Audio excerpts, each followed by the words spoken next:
Morning everybody, morning all of you who are in this room with us today, and all the ones who are listening to us online. It's a real pleasure to be at the World Water Week this year. My name is Alice Aureli. I'm members of the scientific program of the Water Week this year, and I'm the co-conveners with the Water Aid of these seminar sessions. I'm a member of the Secretariat of the Intergovernmental Hydrological Program. Definitely it is a crucial moment, I think, for all of us. There are great expectations for next year, 2023. And what the seminar wants to say, wants to discuss with you and with our speakers. Science matter. Science is important, and science and sound science is necessary and crucial in order to inform policies, good policies. There is a lot of expectations for the year 2023, where definitely the political arena will discuss the future of the Agenda 2030 and the main priority and commitments in the water sector. Well, our session, our seminar, it's looking at informing the 2023 political agenda through science. And it was organized in three different components. The first one was already organized last week. This is this morning, the second session, looking at, mainly what is the preoccupations, what is the issues related to these sound sciences for better priority for policy. And the third session, later on, will definitely look at main messages to the next year, great politicians. But if we have to make a message, I think we have to ask really nations and governments and member states to invest on science. Without increasing investment on science, there will be no sound science to support sound policies. We will start then with a presentation of a great friend of us, Dr. Hedy Moers, who is the director of the IHE Delft Water Institute, who will let us know a little bit about the evidence of science of informing policy. As you know, the Water Institute, IHE in Delft, has definitely a big responsibility in teaching new scientists, a new generation. Hedy, the floor is yours. Thank you very much, Alice, and also good morning to everybody.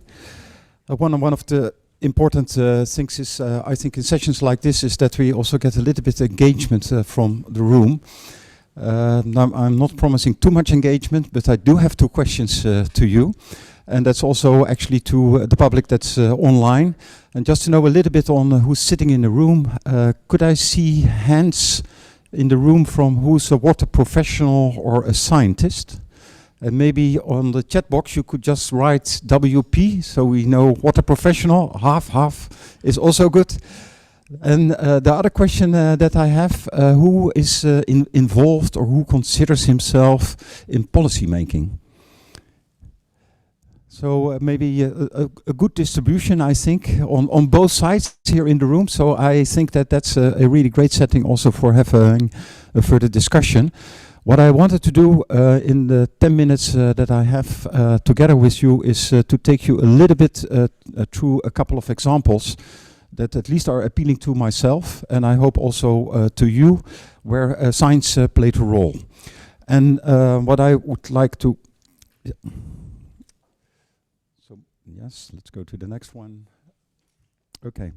So what I wanted to do is, before I'm going to explain this graph to you who don't recognize them, but what I wanted to do is, if you look at science and if you look at what we're publishing at the moment. There is, I think, tons of pages of scientific publications that you may find.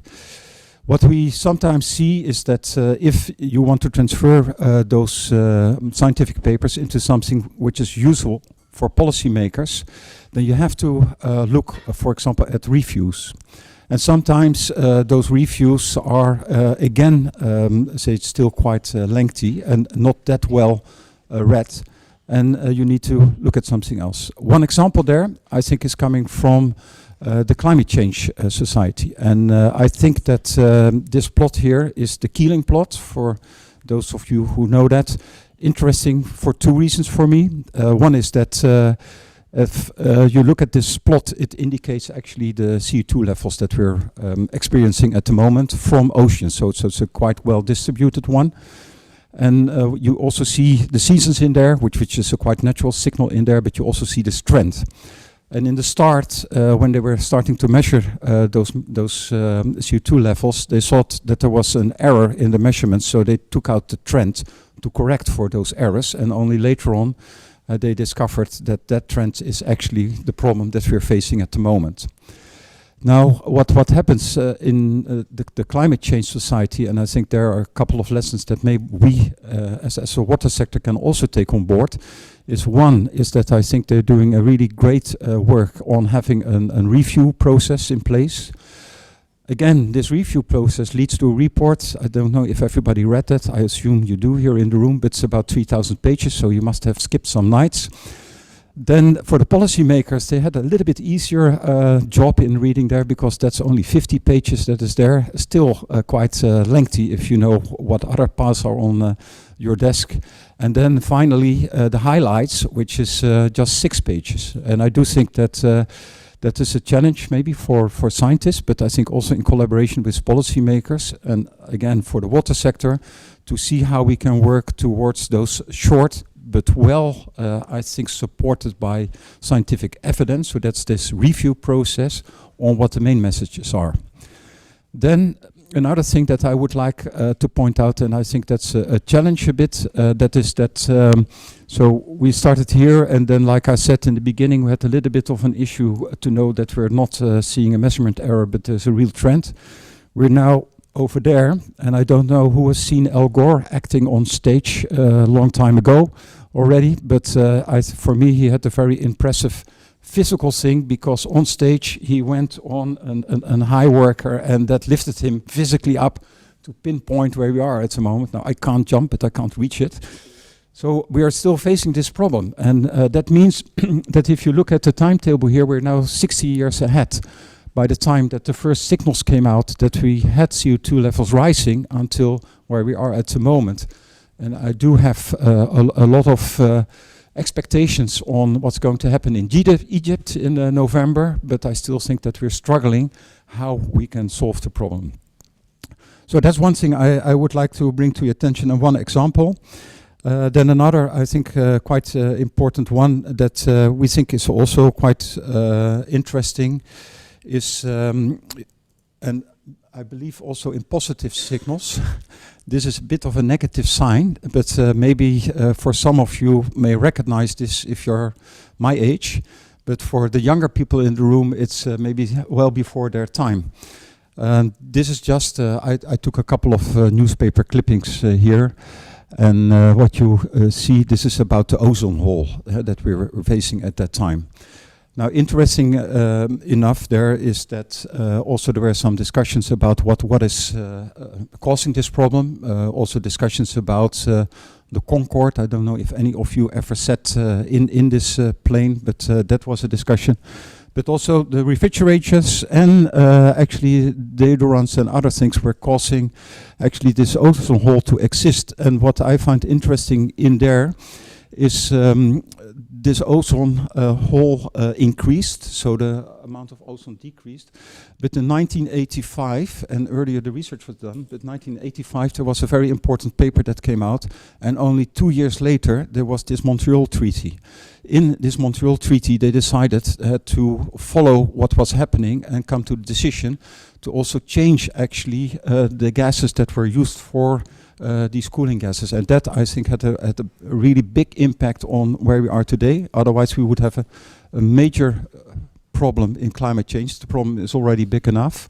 And they're expecting that it will slowly decrease, although there are still some worries how that will happen. Again, look at the timeline, and that's where I would like to ask your attention for how much time does it take to do this. Then the third example that I would like to mention is my personal example in there. I've been living along the river of the Rhine, and when I was studying there, and that's in the late 70s, one thing I was told, I was also rowing and I really enjoy swimming, that please don't fall overboard, and if you do, keep your mouth shut and make sure that you don't drink the water. I lived abroad, I came back, and now you can swim in the river. So I would like to mention both with ozone but also with the reframe that we're able to come to an agreement to solve the problem. What I would like to stress for the ozone layer, what was quite interesting in there, was the fact that this treaty was also reached because in the United States, the business society also saw a business case in there. So they also saw a way how they could increase actually their businesses. And that also gave a big push. So my other message to you is we need to reach out. We need to reach out to other sectors to say, accompany us on this trip on and how we can achieve that. And I think what I would like to ask, and that's your attention for, is we're talking about evidence-based science, evidence-based actions. I would like also to give a small warning here that what I also see happening at the moment is if there is no evidence, then you can't do anything, which means that you're often using old inventions, old ways of doing things, and we need new things. So the challenge, and I would like to challenge both scientists but also policymakers, is can we create experimental space? Can we create possibilities how we can keep on doing experiments and at the same time say taking care that we use the evidence that's there. Collecting more evidence is hugely important, and I would also like to challenge a little bit there that I think in implementing projects, big investments, please reserve maybe only 1% of the budget, but reserve that to also do research on the effectiveness of the measure, or do research how you can adopt the message so that, or the investments, so that you take into consideration the changes that will take place. Because often projects like that take 10, 20 years to be implemented, and the changes are going much faster than that. With that, I would like to end my presentation, and thank you for your attention, and I wish you a very good debate. Thank you, Alice.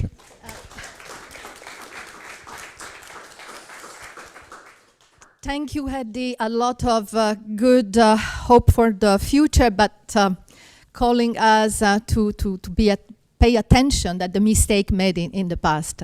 And definitely the big issue is how to bridge the communication between science and policymakers, how to achieve that, and this will be crucial in the debate, I think, that will bring us to next year. And of course, innovation, and again, investment on research, on science, on laboratories. Well, I have now the pleasure to call the one who was the master of this seminar, Panhay. Panhay, who is the Young Scientific Program Committee member of the week this year, who is from the University of Oxford, and she is the coordinator of the Oxford Water Network. She will give us a little recap of session 1, and she will bring us to the Mentimeter. Thank you, Panhay. Thank you.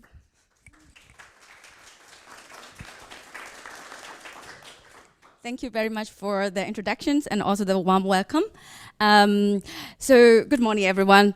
So before this session today, like Alicia has mentioned, that we have 2 other sessions that we have done the last week, actually to trying to have a sense of how the science has been developed and also how science has been used and how important it is, the science, in designing, implementing and evaluating the policies. So for that seminar series, we have invited 7 abstract speakers to talk about the sciences they are working on, as well as sessions on working with our partners who are from organizations such as the World Bank, UNESCO, WHO, WMO, and many others partners. So thank you very much for participating in those discussions as well.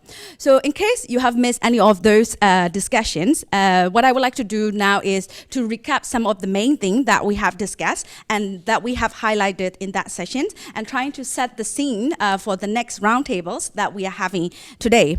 So we have discussed those sessions from 3 different angles. One is from the water, sanitation and hygiene, which is from WASH perspective, as well as from the water resources management and governance, and finally from services and observation perspective. So from the WASH group, what we have learned is that the lack of progress on WASH could undermine the progress on many other dimensions, that including health, the climate, as well as the development perspective. So it also means that WASH can also be a vehicle to kind of advance the progress on all these elements and also to break down the structural inequalities.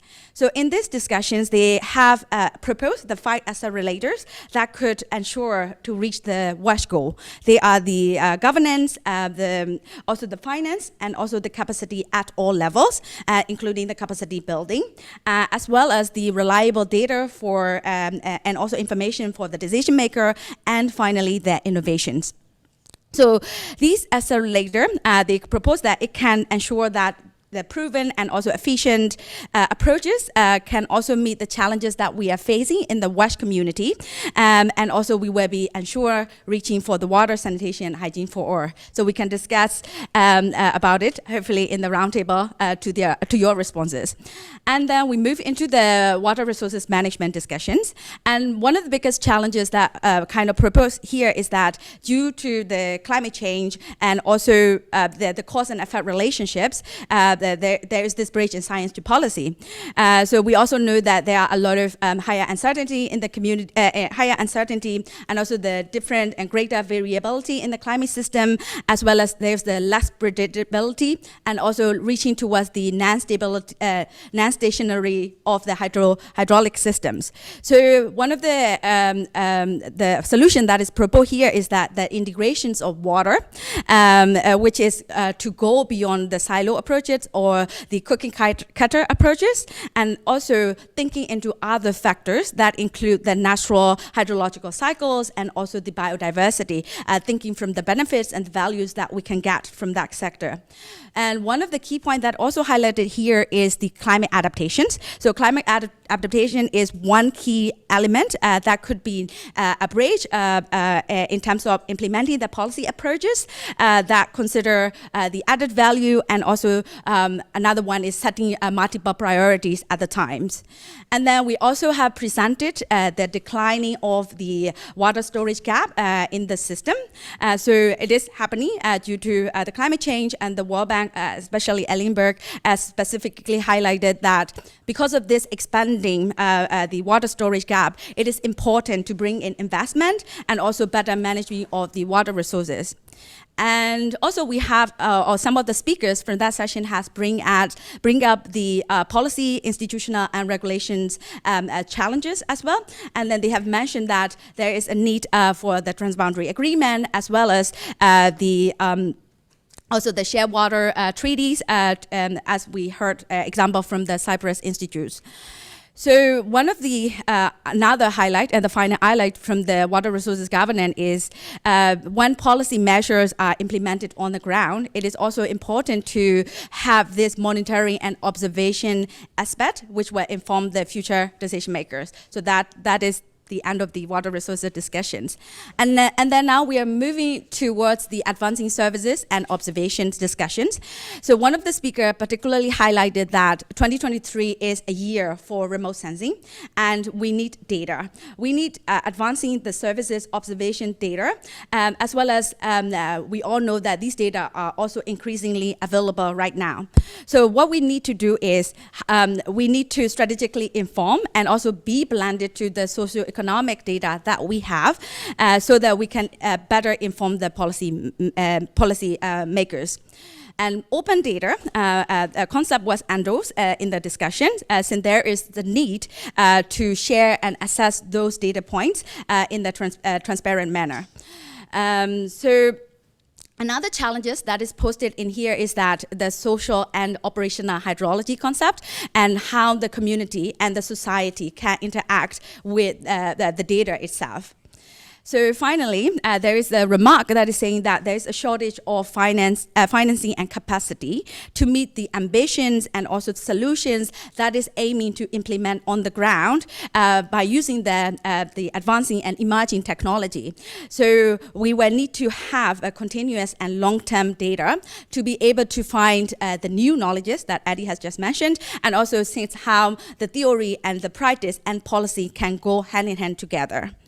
So with that, I would like to share with you the result that we got from the Mentimeter during that discussions, while we asked what the audiences and also the speaker would like the policy makers to prioritize in 2023. So since you also heard from my recap that there is a lot of sanitation and prioritizations, wash services, groundwater, youth, and implementations. With that, I would like to hand it over to Alici and kickstart the roundtables. Wow, I can, thank you. Great. Thank you very much, Panay. But you say something very, very dear to my heart. You say groundwater. Don't forget that this year is definitely a campaign of the UN Water on groundwater. The World Water Day was on groundwater, making the invisible visible. Well, to have an inclusive science, we need to have open access to science. We definitely need to have open access to science. And there is something already in the arena that is start working. There was a resolution adopted at the UNESCO Executive Board and General Conference last year by 193 countries, putting together a new, let's say, credo for member states to open science. And definitely this is what we hope for next year. Big commitment. We need data accessible to stakeholders, to community, to indigenous community, and everywhere. Well, now we have a panel, and I have the pleasure to invite Professor Gabriel Eckstein, a great friend of all of us. He is professor at the University of Texas A&M School of Law, former president of the International Water Resource Association. And he doesn't want I say that, but he was instrumental in preparing the draft article on the law of transboundary aquifers that will go again into discussion at the UN General Assembly this year. Well, Gabriel, the floor is yours. I've got the microphone. You have the microphone. Thank you, Alicia, for that kind introduction. And thank you all for being here and participating in this session. And we will want you to participate as we move along. What we're going to do now is we're going to have a roundtable discussion. In fact, we'll have two of them. One from a more governmental perspective. We have participants who have experience in government, and one from an international organization perspective. And so we're going to start off the roundtable with the governmental perspective. And the idea here is, you know, as Pani and Alice said, and Eddie, we're talking about, you know, the idea that we're trying to bridge a science and policy interface, especially in preparation for the UN conference coming up next year in March. This is important because we have to translate. We have to translate in both directions. The scientists have to translate to the policymakers in terms of what their findings are, but also the policymakers have to translate to the scientists what needs we have in terms of policy development. So this is the sort of basic underpinning of these conversations. So what I'd like to do is I'd like to call up Cecilia Sharp, Jacques Anoulis, and Julian Katchenkoff. Please come up here, and I will introduce you, please. So Cecilia Sharp is Assistant Director General with the Swedish Development Cooperation Agency, known as SIDA. If you don't mind, I'm going to take this one. Yep. Jacques Anoulis is currently a professor at the University of Alabama, but he's previously the Special State Secretary for Water with the Ministry of Environment and Energy in Greece. And Julian Katchenkoff is the water team lead in the Office of Conservation and Water with the U.S. Department of State. So thank you all for being here. What I hope we'll do is engage in a conversation.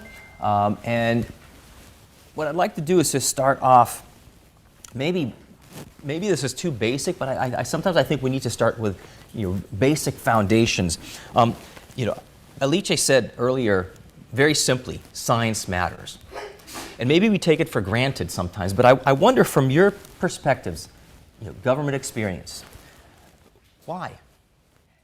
I mean, it might sound obvious, but I wonder, where do you see, what is the value of science from a government perspective? So Cecilia, maybe we'll start with you. Okay, thank you. I think I have, yeah. Basic but not so simple question, but obviously any type of policy decision that you need to take, or as a practice manager, you take a lot of decisions that influences the sector or whatever development you want to see. You are interested in changing something. You look for a change. And if you don't know what you want to change and the policy you apply to that change doesn't deliver, you need to have evidence. First of all, to base your policy, obviously to be informed, but also to follow up and evaluate whether that policy works, if it's rigorous and it achieves your results. So from my point of view, that is what you need to do. You need to be informed and you need to figure out if it works.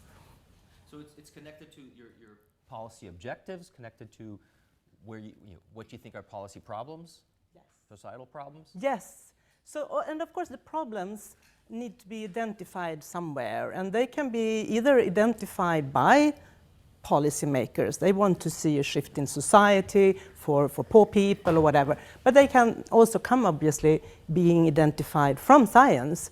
And then we have the issue of how to transform and translate those findings and from science into something that makes sense for policymaking. Right. So that is an issue, I believe, sometimes. No, sure. Okay. Well, let me ask Jacques. So if we want to identify these policy problems, or at least problems in society for which we want to develop policies, what are, maybe in a general sense, or if you have specific, what are the policy needs for which we need, this scientific information, and maybe what are the policy needs that are driving the research? Well, there are needs in science and needs in policy, and science and policy are interconnected. Of course, we can start, as you said, from policy. What is the main issue in policy and what are the needs for policy? But scientists also ask, what is the main question for science, and what is the main message to convey to policy? And I think we are now in a proper way because if I remember, 92, it was the Stockholm UN Declaration about environmental protection. 50 years after, I think is the right time to make the assessment of what science has provided during these years and what is the most important message to bring to the policymakers. And timing, of course, is important. I have seen for the ozone layer problem, the climate change. If you stop all the emissions, we will not have we will not stop the increase of temperature for several years because we need time. But I think we need all this innovation, investment, new science in a framework. And the right framework, I think, is the main question, how to do in the future all these activities in order to alleviate all the problems and the new challenges, climate change, overpopulation, and so on. Because the messages are not very optimistic. If you can see the picture of the Rhine today, there is not enough water to convey, to transport all these products in the Rhine. Of course, this is the consequence of climate change. But my question, and maybe later on I can bring some elements of an answer, is only climate change responsible of all these problems we experience? Dramatic floods in Pakistan, droughts in Europe, lack of water and pesticides and all these problems, externalities. And this is, of course, related to the way we manage water today. If I also remind you the latest paradigm of water resources management is this holistic approach, the integrated approach, which means that we need to manage water not only financially, not only, say, scientifically, technically, but also in terms of ecosystems and in terms of equity. Maybe we can discuss about equity later on. Yeah. But yes, but I will maybe continue on this, because what is the main element for me after these years I served as a Secretary of State, and after more than 20 years as professor at the university, is how to recap the framework of this integrated approach in order to improve the situation we face today. And maybe I will come back on this, not to monopolize the... No, that's fine. And maybe I want to turn to Julie in terms of this well, framework. In few words. Okay, few words. I would say we have to move from living against nature, because we think we are very powerful to create the Hoover Dam, which is the great achievement in engineering, from this situation to living with nature. Mm. But living with nature can have different intonations. Yeah. And maybe I will come back to this to we'll specify that I don't mean that we have to follow what nature dictates, not to follow what the technocrats dictate to nature, but live with nature in an harmony without compromising the achievements of humans and also the natural laws. And this is important. So, thanks, Jacques. Let me ask Julian, I mean, building on what Jacques was just saying in terms of this framework, and I wonder, though, if this is a societal framework or it's a policy framework. I mean, how do you get the policy to sort of follow this idea? I mean, it sounds all grand and wonderful. Let's live in harmony with nature. But, I mean, from a policy perspective, how do you frame that? How do you pursue that? So I have to confess, so first, thanks, Gabriel, for this and for inviting me to participate. I have to confess, I went to school in policy, but the longer that I practice it, the less I think I actually know what that means and where it ends. All of us. So, all of us. So I mean, I think.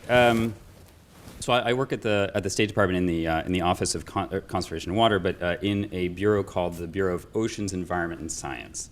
And so we truly work at the interface, boundary, whatever it is, dance between science and policy.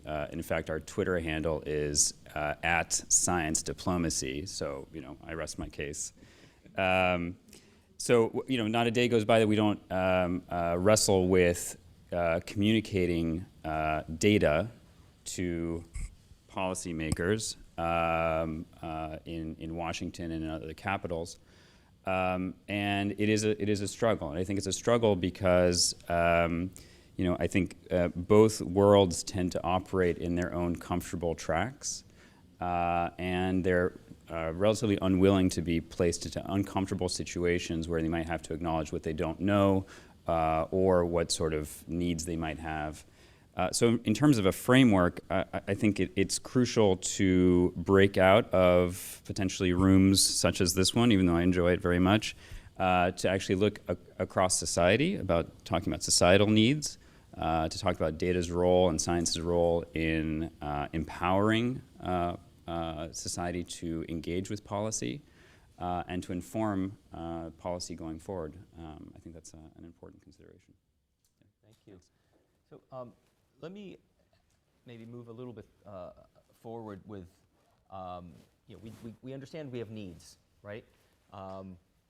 Climate change, the Rhine River, ozone. Well, maybe we've solved the ozone problem, or at least we're on that road. But we have needs in society. What discoveries, Cecilia? Let me ask you. What discoveries or approaches that you've seen over the last few years, last 1 or 2 years, 3 years, that you think are particularly noteworthy for our current situation? Okay, so given that we talked a little bit about frameworks, to me, science needs to help us understand frameworks and the very, very complex context in which we live in. I think that is, for me, the overarching challenge right now, that things are not easy. It's not simple to solve any challenge. And hence, we need to work in comprehensive analysis. We need to look at systems and figure out where do I fit myself in this system and where are the bottlenecks and challenges that we need to overcome. So systems approach to me is something which I see coming much more, and particularly for me as working in a development agency is something we talk a lot about. We talk about a lot of being evidence informed. As you said, we try to brief and to our staff, to work with our staff, but also how we work in programs and with our colleagues in countries, how they can, in better ways, generate, analyze and generate their own understanding of their challenges and problems. But what have I heard, what I think is really important for me right now, which except for working with systems approaches and multidimensional approaches to solve problems, I believe that the financing agenda probably is where we need to put more effort. We have our sustainable development goals, we have the Paris Agreement, and a lot of efforts are put into there, and we try to forge the linkages and communicate around those. Much less so are we deeply involved in the financing for development agenda, where actually science sits, and how do we interact with all actors, not only policymakers, obviously, but communities and science and practitioners, civil society, and so on, together to understand how can we increase funding from different types of sources to solve our problems. So put more effort into working on financing. Like you're moving towards sort of an argument for equity. Yeah. Well, yes, that's part of it. But part of it is, of course, scaling up, making sure that services, if you want to say that, can reach everyone. So equity is definitely part of it. But it's also about, for everyone, but it's also for societal development overall. How do we get access to more funding, domestic resources, local private sector, how do we involve them? But how do we also get in the big capital coming from global investors who wants to invest in countries, but what are the bottlenecks for them to invest in the water sector or in the water sector? How do we help them? Right. Those are issues we need to talk about more. Okay. It's a complicated area coming from water sector, but we need to be there in that space. Sure. So let me, Jacques, earlier you said, talking about integrating with nature, at least living with nature, so on. And Celia's talking about systems approaches. And I don't know if those are sort of, in your mind, the same thing or different things, or are they integrated, or? I know, Gabriel, that you want to move to equity, which is a very important topic to lawyers. But I think what is missing is some small s and some, new thinking in the water science, because there is no one water science, there are water sciences. And what is missing normally is social sciences in the integrated water resources management approach. So I think looking at the past, this technocratic, approach to resolving water problems, it's more or less at the limits. Now we have to think and to realize that the water management problems is not a technical problem, not a technical only problem. We need to involve humans. Humans, they created pollution in agriculture because of the practices and so, but also humans can resolve the problem they created. This is a paradox, but in a sense, this systems approach, the integrated approach, is another S. It's not a system, it's systems. I mean, the holistic is, of course, important, but we need also a framework and an orientation. I come back to this, because the relations between humans and nature are not one way. It's not only friendly. We like the water and swimming and recreation, but if there is a flood, we are terrified. We are not in a good relation with nature. So nature is both friendly and adversarial, and this cannot be changed. So you have to live with this, and this is the new approach I wanted to explain maybe later on, is this dialectic approach of cooperation and friendly and adversarial approach must be together, go together. And of course, in this framework, we need tools, and tools are financing, policy, new developments, innovation. But these tools cannot resolve the problem if they don't go to one direction, which is how to preserve nature and natural equity. Maybe I will come back to this. Environmental equity is not the social equity. We have also to put some, rights to nature. And there is a big, negative approach between what the humans take from nature and how the nature can give. You want to be equitable with nature. Yeah. Okay. This is this inequity we have now between humans and nature has to be reconciled. And this is maybe also a law issue. I think it is a legal issue, but I think it's much broader than legal, much broader. Let me ask you, I mean, what do you think that in terms of equity in terms of people and communities, but also equity in terms of the being equitable to nature? So, with all due respect, I'm actually almost less interested in sort of my opinions about sort of the role of equity and more sort of how does one implement or sort of make progress towards it. And actually, I wanted to respond to something that Celia was mentioning about investment and guiding resources to communities.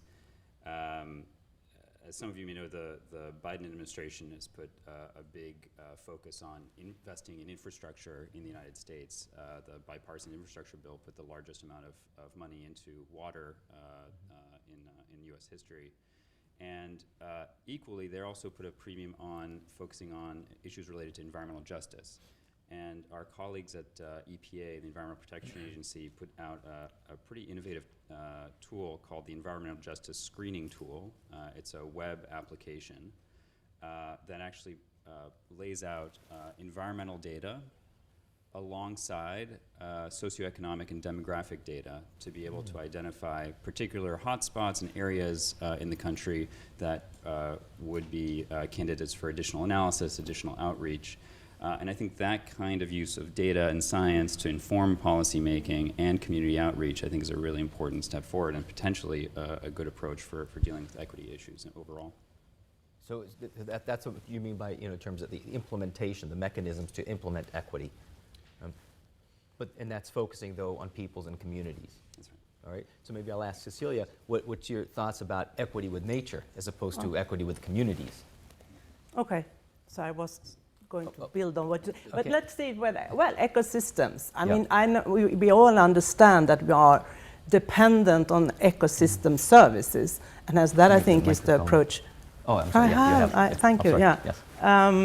I think for me that's the approach. Somehow we are building in biodiversity, ecosystems much more, and we need to work integrated. I mean, that is. But aren't we doing this for ourselves? When we, I mean, yes.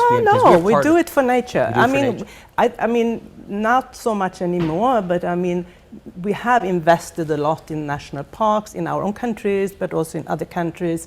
A little bit less so now, maybe. But the thing there has been always to say, how can we match human development and indigenous people living, for instance, in these systems, and now ensure that both people and nature can live together. I mean, this is something we have been doing, and I think it continues to be important, obviously, and maybe more important as we see that biodiversity is decreasing. It is an issue that has been coming up, of course, much more on the agenda lately, I think for all of us.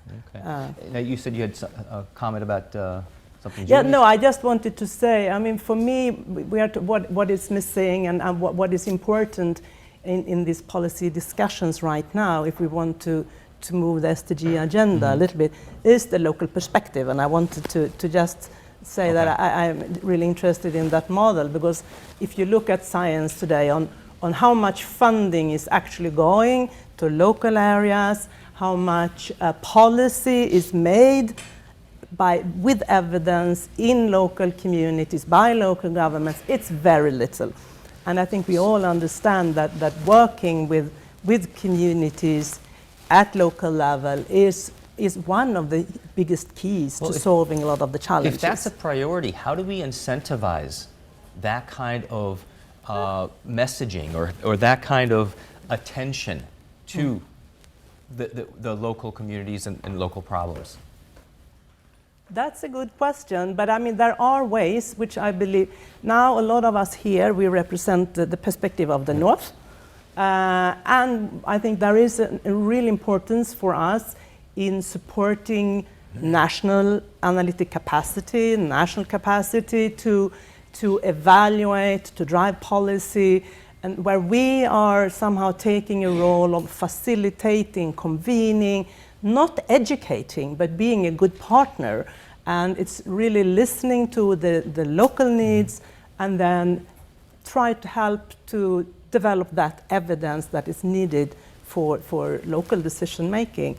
Right now, I believe a lot is, I mean, I think there are evidence showing as well that if you have a team leader coming from the north, even if you have in an evaluation team, even though you have colleagues from countries that you are evaluating, the perspective of the team leader will influence the outcomes and the recommendations in that evaluation. Okay.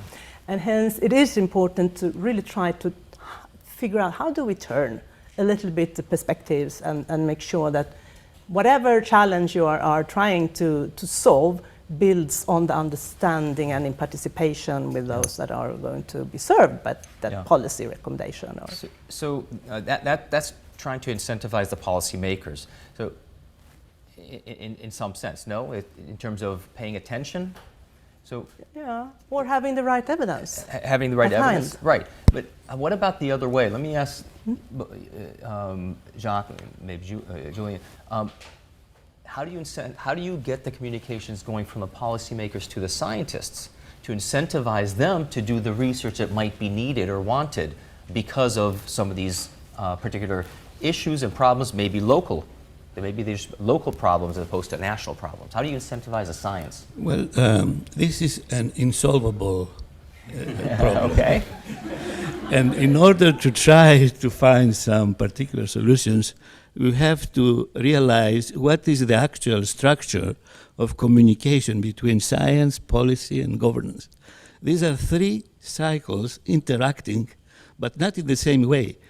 I mean, the governance includes the two other cycles, and all depends on the individuals who serve these functions in these cycles. And for example, politicians is a group of people with very particular, say, character, particular agendas, particular aims. They are very competitive. They have afraid of the knowledge. So it depends. We can do it up, down, or down, up approach. Scientists going to inform politicians. But in other ways, in all ways, there are, say, communication channels between, because a president or a decision maker cannot take a decision if he has no advisors. Advisors from science, advisors from policy. And so there is a communication. The issue is how to convey the right message. And this depends, of course, of the personalities, and it depends also the training, yes, of course. Okay. I don't know if you have Sure, yeah. Well, I saw the sign for time, and I thought to myself, we've got less than 10 minutes to mention groundwater, so I'm working on it. There you go. got it. There you go.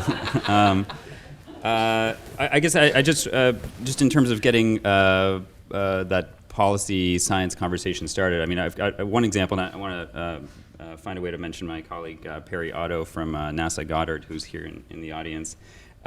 We've got a small team that we've built at the State Department alongside our interagency partners at NASA, NOAA, Army Corps of Engineers, who are specialists in remote sensing, data modeling. We've called them the Science and Applications Team, sort of like the A-team, but less muscular. And the goal is to have them be expeditionary in terms of collaborating with our colleagues and partners around the world. So they're building a partnership right now with the La Plata Basin Commission and the Organization for American States. And so we have scientists, bona fide scientists, collaborating directly with water managers and policymakers to better understand their water challenges and how science can help support their decision-making processes, inform their outreach and engagement, their overall environmental management. It doesn't get more direct than that. I'm sure there are some challenges, but I think it's a good first step. So. Well, thank you. And I want to apologize to the audience because apparently I'm not keeping time very well. And we're going to go to, so I won't be able to invite questions for this group, but I just want one last question for everybody, one sentence response. We know that the UN 2023 Water Conference is coming up in next March in New York. We'll have a lot of policymakers present. And I should say civil society, government, non-governmental organizations, and so on. What one message would you want to send to that event? And who would you target with that message? And just one quick sentence, if you could, Cecilia. Okay, so just because we are here now in these settings, I think researchers, think tanks, evaluators, and development partners should to a larger extent act as knowledge brokers, facilitators, conveners, to guide and connect local partners, to bring in evidence and develop evidence-based policies based on local needs. And of course, this is to ourselves. But, yeah, it's for all of us. Thank you. One sentence. Yes, please. So moving from this domination approach to nature, humans dominate nature, they can do everything, training rivers, make big dams and so, to living dialectically and symbiotically with nature, humans and nature together.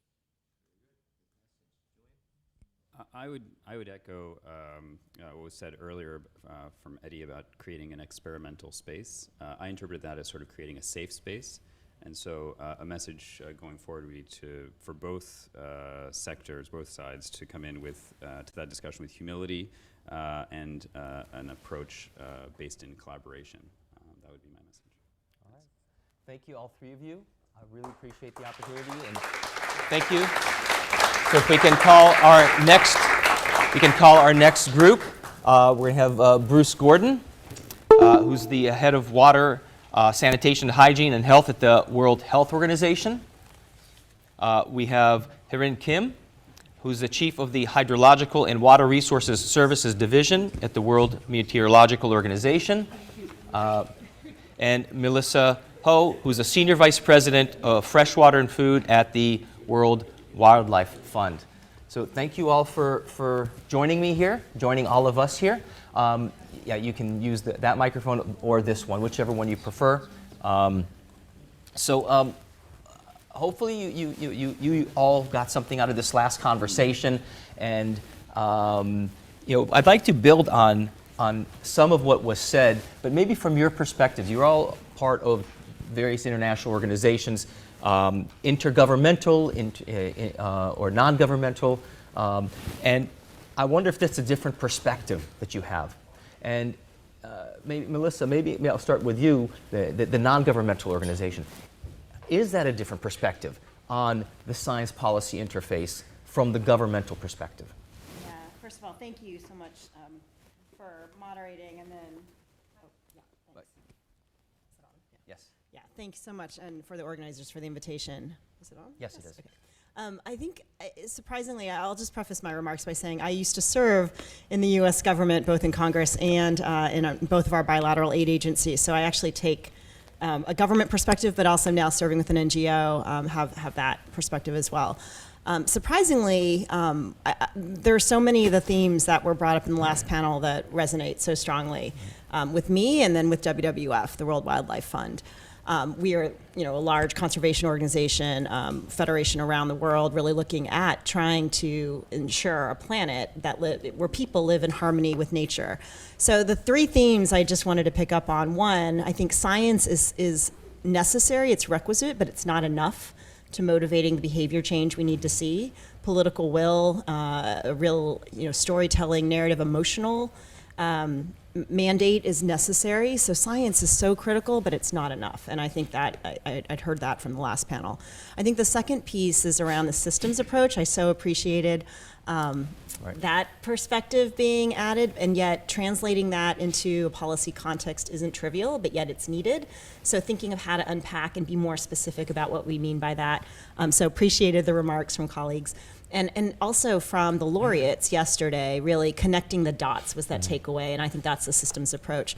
And then the third thing that I really resonated with is inclusive voice and governance of stakeholders. I just think we have to expand and build capacity and a seat at the table for those who are most directly impacted.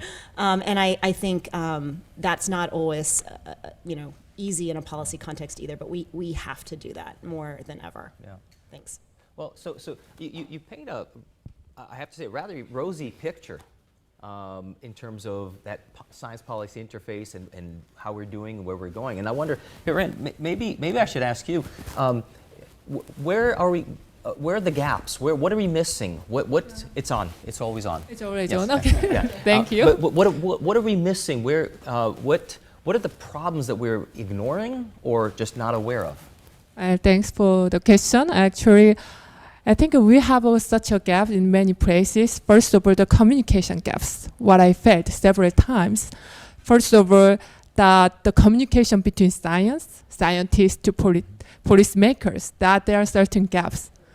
My experience, for example, previously I worked in the Ministry of Environment earlier, and then now I'm working in WMO, World Meteorological Organization.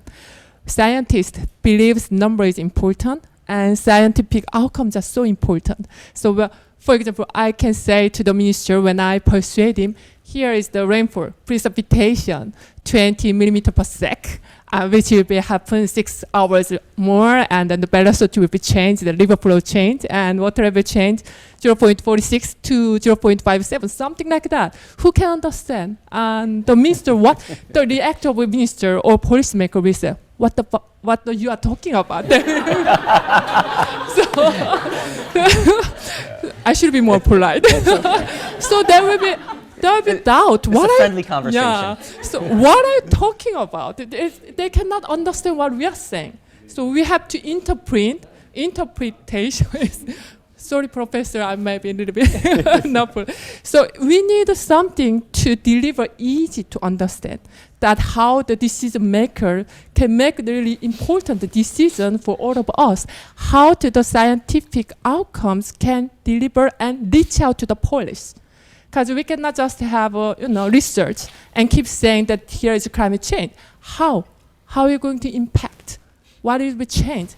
As previous panelists mentioned about social economic impact, that if a flood comes, not only people dying, not only inundation, not only destroy the houses, it has a lot of impact. Even what I heard in 2011, that there was big flood in Thailand, that it gives all the business that they could not even manufacture the chips or the telephone. It gives all the impact that which we forgot to mention. That is big gaps that I feel in the communication part as well. Can I keep continue or should I stop? Well, okay, just one more thing. One more thing that what I felt some gaps, not between only scientists to policy, but the other gaps in the last mile, in the community. I believe that previous panel also mentioned about that. When I visit the local community, which the area has a lot of damage from flood and drought, I met them with the government officers in their government office. I'm not saying exact countries' names at this moment, but what I reached there and asked them, and they say, for guess what, they could not get the information. So there was a certain gaps. They didn't get any information. Even though they got the information, they didn't know what to do, how to react. What does that information mean? What does the government says? How do they have to be prepared or to act? So those are big gaps that I felt, not by myself, but also all the government officers who went there with me, that they felt, they need to be filled those gaps as well. Thanks. So thank you for that, because Bruce, I mean, it sounds like it's a problem in translation, or is it? I mean, we know that there's information there, right? They get information, but they don't understand it. Is it just because it's different languages, different worlds, different cultures, and then how do we bridge that? Well, I'll give you a little bit of 2 case examples from WHO where I work, and the first I think is pretty kind of everyone knows the story. I mean, with the pandemic, there wasn't a lot of information at the beginning of the pandemic, and I think that the information policy makers wanted to know were, what are the impacts potentially of lockdowns, when should one wear one's mask. There just wasn't, we hadn't characterized the virus, and the epidemiology wasn't characterized. But there's a real reticence, I think, among scientists to kind of say, okay, well, you know what, we don't know this. What's our expert opinion? And that's my sort of bias now, is I feel like we've, certainly at WHO, a technical agency, that works very much with scientists, we tend to be very conservative now in saying, well, this is evidence-based, but we're only going to say so much, and that isn't necessarily useful. And so that evolves over time, and we saw it during the pandemic that it was kind of a bit by trial and error. But the other thing is, just imagine, we do a lot of guideline development, and you typically are in a room with scientists, and that's transitioned a little bit to have the end users, which are the government policymakers in the room. And I found, and I was just telling Cecilia earlier, that the government policymakers are often quite cautious about questioning the scientists. Scientists are like, this is my internal validity, I've worked on this for so long, and I'm intimidated. We don't want to challenge that person. And yet, the government is like, the recommendation you're making isn't useful to me. I don't have the resources for that. So it's involving the end user and having the end user stand up for themselves, and end user meaning the policymaker, help me force those scientists to say what's on their mind. All right. Got a good reaction here. I think somebody in the audience has chips on their shoulder. But is it an issue of just understanding, or is it measuring, or is it? I mean, what exactly? Maybe I pass it on to Melissa. I mean, what exactly are we missing here? That are we not able to translate the I don't even know how to say this. How serious or magnitude and so on, or are we not explaining? Here's the scale. Here's how we're measuring it, and here's why it's at this level or that level. I'm going to translate it straight to groundwater instead of waiting till the end.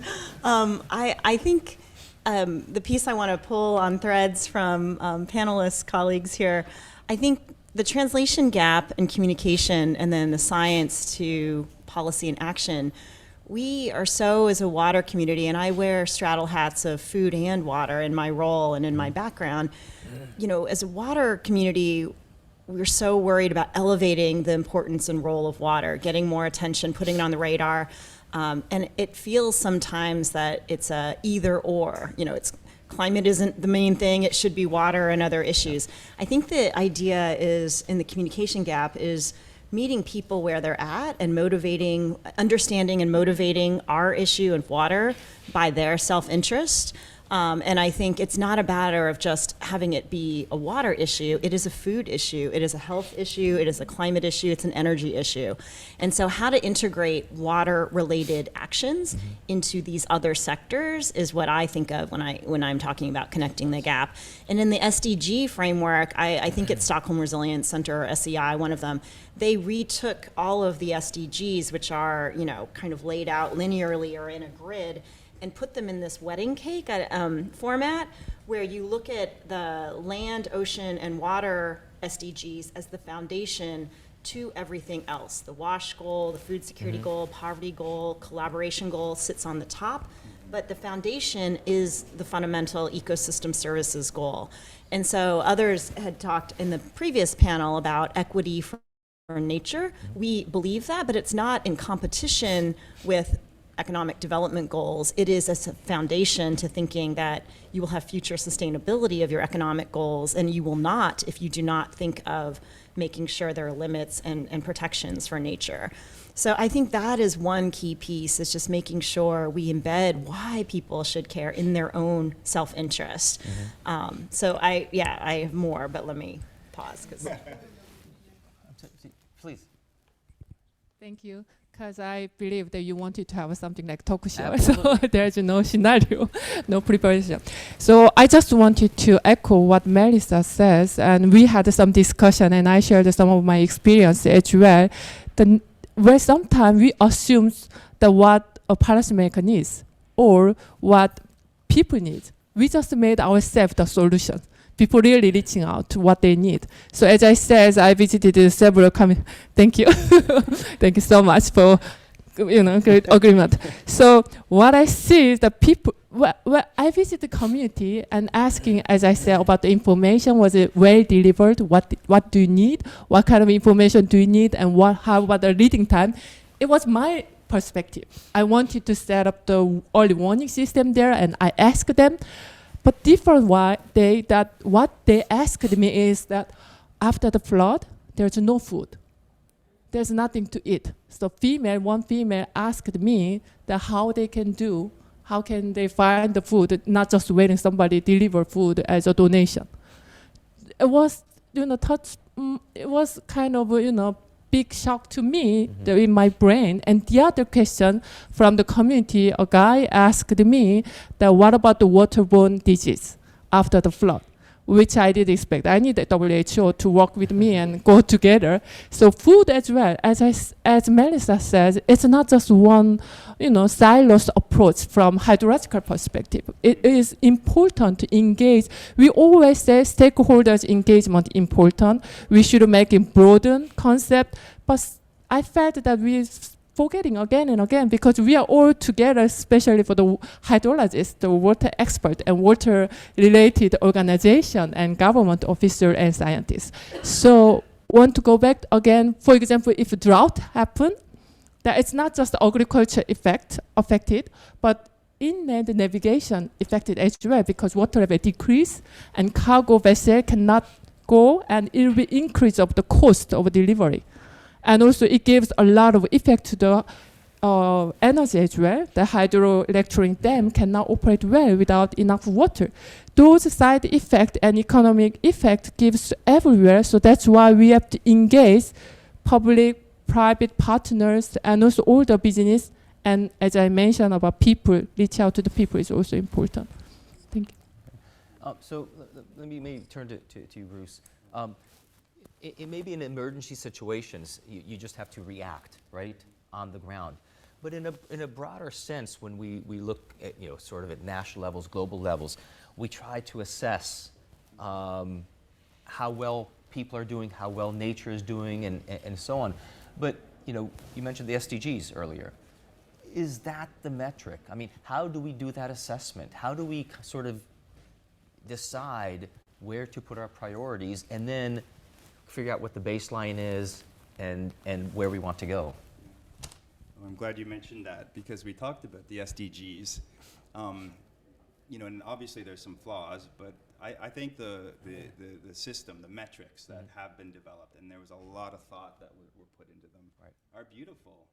I mean, if you look at all the targets for the first time, we've got water supply, we've got sanitation, we've got hygiene, ecosystems, we've got water resource management. And yes, there are some issues with data availability, but I think for the first time, we can actually at global level look at some of these trends. We talked about financing. There's even, people are unaware of some of these things, but there's sub-targets, 6A and 6B, that look at means of implementation.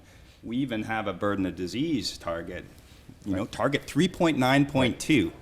Now, we could dig into this a little bit more, but I think for the first time we have a framework that's really, really holistic. But my feeling is that one of the issues you were speaking about is kind of sectoral and maybe even cross SDG connectivity and some of the challenges around that. Now, when I talk even within the health sector to my colleagues in, say, cholera prevention, there's not a lot of cholera hotspots in the world. There's tens of, 80s of cholera hotspots, and they're dying to get some WASH investment. Mm-hmm. And they're unable to do that. Same with the neglected tropical disease community.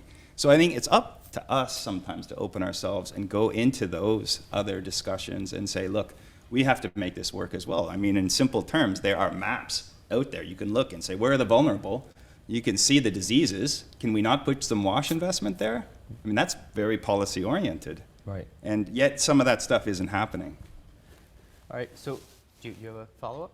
Yeah. Oh, please. I think on the metrics piece, I would add that I agree that the SDGs are beautiful and quite comprehensive, and they set a roadmap for what we want to see in the world in terms of what we want to achieve, but they don't really set the metrics for the how and the where and disaggregating it down to the ground. And I think with water, unlike climate change, for instance, and even land use to some extent, but it's very contextualized and needs to be very focused in the basin and where the water is at. You can't kind of roll up targets globally for water impacts to be relevant. And so I think thinking of where and how, and it also doesn't disaggregate by actors, right? So I'll just put a plug in. It's a messy and long-term process, but an important one, the Science-Based Targets Initiative and the Science-Based Targets Network, which is setting a methodology for corporate engagement around water, and then really looking at basin level action, and then linking groundwater and surface water relationships is also key, right? So thinking of metrics and limits that ensure minimum viability of a hydrologic system where it's connected with surface and groundwater, and then over that you can start thinking about allocation of use of water for other means.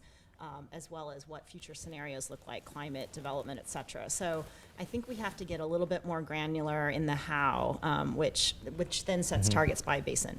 Right. All right, so maybe to make up a little bit for my lack of, or poor timekeeping skills last round, I sense might be a little bit of pent-up desire to participate. If somebody we can take, let's say, 2 or 3 quick questions. If anybody has a comment or question, let me bring this over to you. Please introduce yourself and quick comment or question. My name is Arlene Maywood. I'm from Australia, and I think I'm the only politician in the room. So I'm one of those people who are of a certain personality type and who actually have an agenda. But my position was as a Minister for Water Security in South Australia during the Millennium Drought.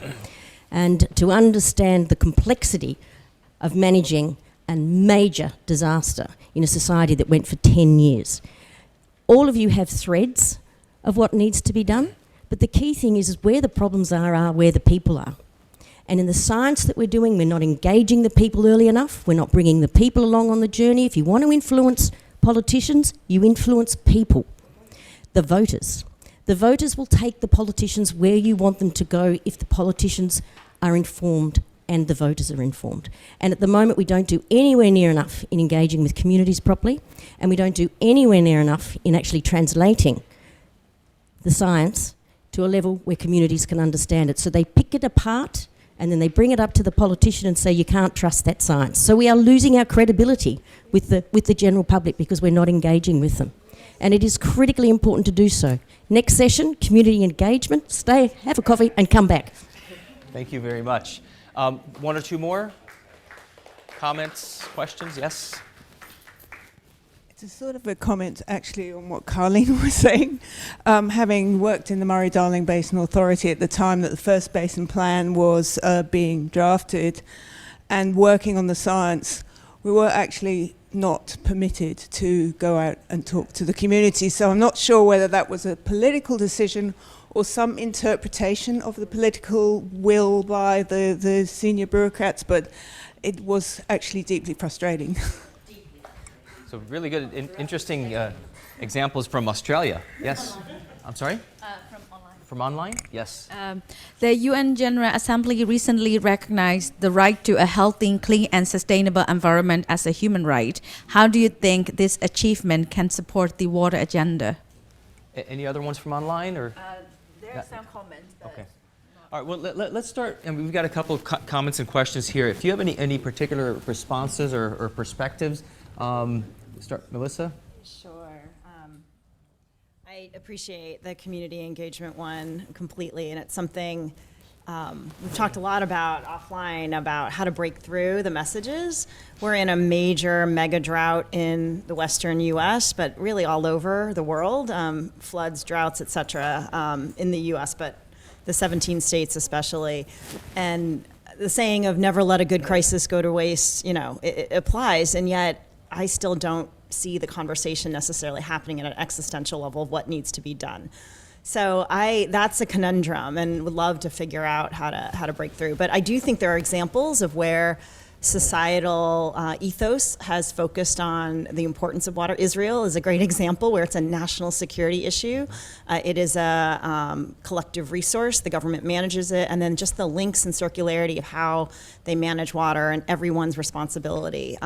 So I think we need to figure out how to raise it to that level and then translate very specifically a consumer or a public person has awareness and outrage, but then what is it that you're asking them to do? That's what becomes very complicated. And the other example I'll bring is in groundwater management. A really unique model comes out of Nebraska, which actually has the most irrigated acres of any state in the country, even more than California, even people in the US don't realize. They actually have a governance system. Elected officials at a community level manage groundwater resources in 23 districts across the state. There's a big Ogallala aquifer underneath, and it goes all the way down to Texas. Red being depleted. In the next 10, 20 years, Texas, Oklahoma, Kansas will not have water left for irrigation. Nebraska is managing it fairly well, a large part because of these community officials, which are not groundwater experts, but make decisions about the management of this resource. And so World Bank and others have come in and studied this model, but I think this governance piece at the local level is pretty key as well. Thanks. Thank you. Just, two quick points. One on the local participation, and of course, a lot of the comments I'm making for a global perspective, and they kind of run out of gas a little bit as they get down to local level. But I do think that when we talk about metrics and achievements, at the end of the day, what I think is we're obsessed with international comparability and accuracy, but I think at the end of the day, if we want to make progress, that local ownership trumps accuracy. So this notion that local institutions or national institutions, can take control of the monitoring, produce it themselves, be accountable to the numbers that they themselves have produced, is actually more important, than kind of having this, sort of perfect kind of analysis. So that's point number one. And then point number two on the human right, I think, and it links to the kind of discussion you had on this general the preparations for 2023 and just achieving the MDGs. But of course, a lot of people are going to say that's impossible with the fourfold increase. But what is possible is reaching the most vulnerable, or targeting people that require services, or helping communities that are really marginalized today, and in the coming months. We can make inroads on this. So there's these lofty dreams, everyone will have the perfect service by 2030, but what's achievable is actually there's some people that are suffering without basic services, and if we take a human rights approach and use this data to target them, as we were talking about, that is possible, and that will make a real difference. Thank you. Thank you very much for the comments. Excellent suggestion as well. Well, as I mentioned earlier, it's so important to engage people and reach out to the people directly, and that's a good suggestion. The people can make a voice and deliver to the policymakers to listen and change and act, which is really good. This opportunity, I want to advertise one of our program, associate program on flood management. What we are doing, that as just mentioned by Bruce, that finding the vulnerability people.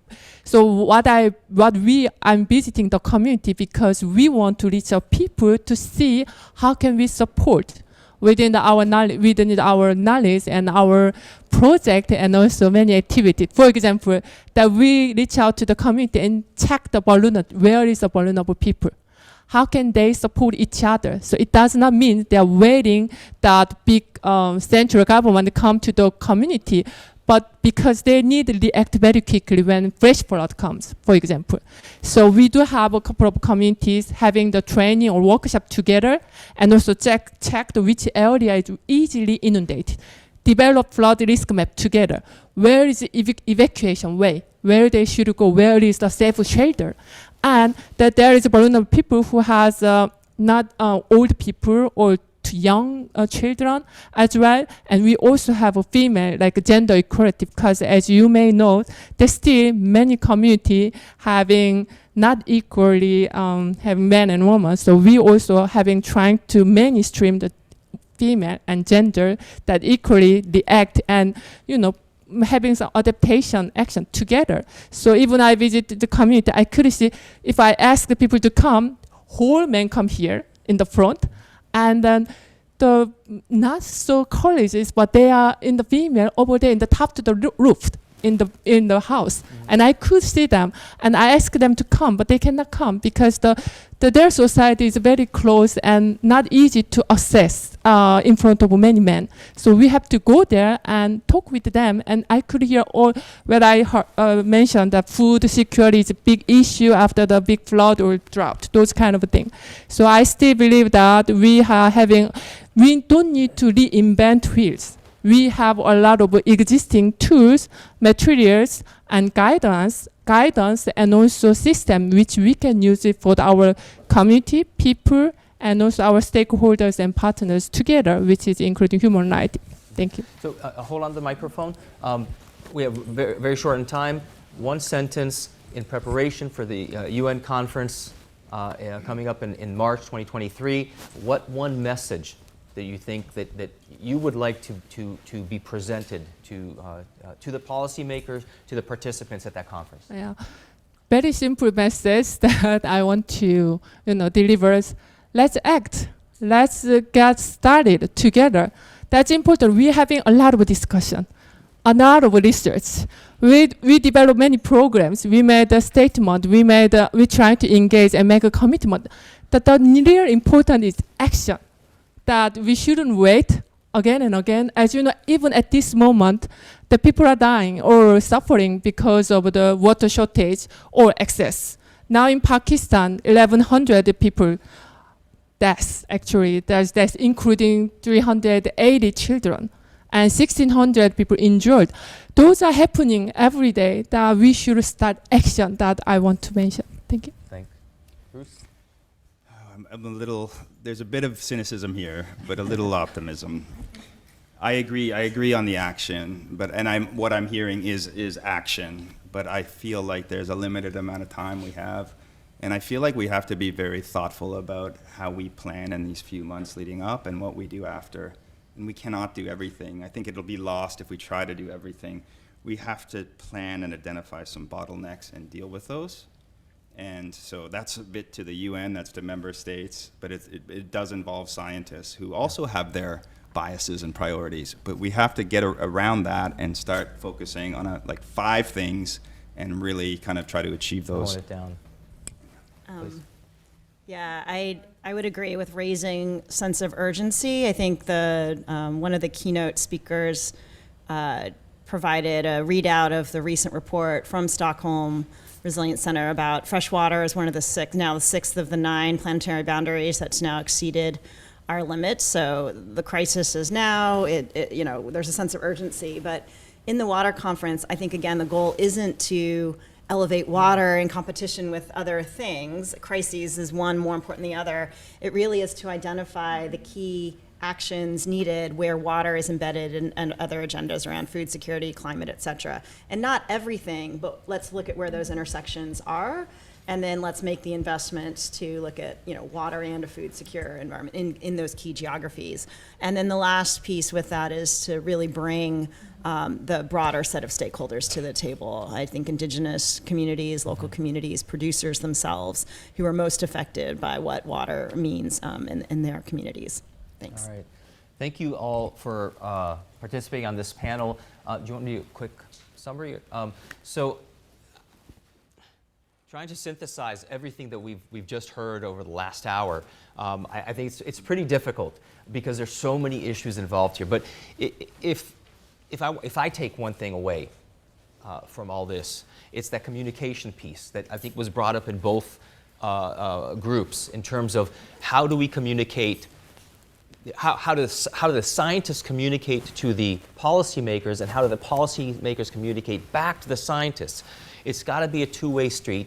The scientists have to present the information in ways that is understandable to the policymakers. And I come in from academia, and I'm a lawyer, law faculty. We write these 10,000, 20,000 word papers, and we want to say, here, read it. And it doesn't work that way. I think, Eddie, you were talking about, the 50-page or the couple hundred-page report, the 50-page summary, and then the 6-page with just the bullet points. I mean, even 6 pages for some policymakers is a bit much. But we have to learn how to do that. We really have to learn how to synthesize. But the other way, also something I think that has to be done, is that the policymakers have to clarify to the researchers, to the scientists, what do they see as the problem? And actually, maybe there's a stage before that. I think Hiren, you mentioned, somebody else mentioned, it's not just what they believe is the problem, but it really has to be integrated with all stakeholders to define the problem, and then as a community, not just the policymakers, as a community, the public, the policymakers, indigenous communities, the youth, women, and so on, going to the scientists and saying, here's the problem that we see. Can you come up with analyses, metrics, research that you can then bring back to us, and translated, of course, that we can then understand and formulate policies. So that, to me, was probably the main message that I took out from here. Well, thank you very much to all. I think that WaterAid and UNESCO, the co-conveners with the partners of this seminar, are delighted about this discussion. Last message to governments for next year. To inform policy, we need science. We all agree. So we need investment on science. We are in an economic crisis, global-wide. Well, but don't forget to invest in research, in science, producing new innovation and new science and science applications, monitoring for water resources, for groundwater. So this is crucial. Well, the ones who want to continue the debate, the discussion, the third part of the seminar will be in the music hall very soon, and you are all invited to join us. We will have with us the President of the General Assembly that will give us some more hint about next year policy. Bye, thank you.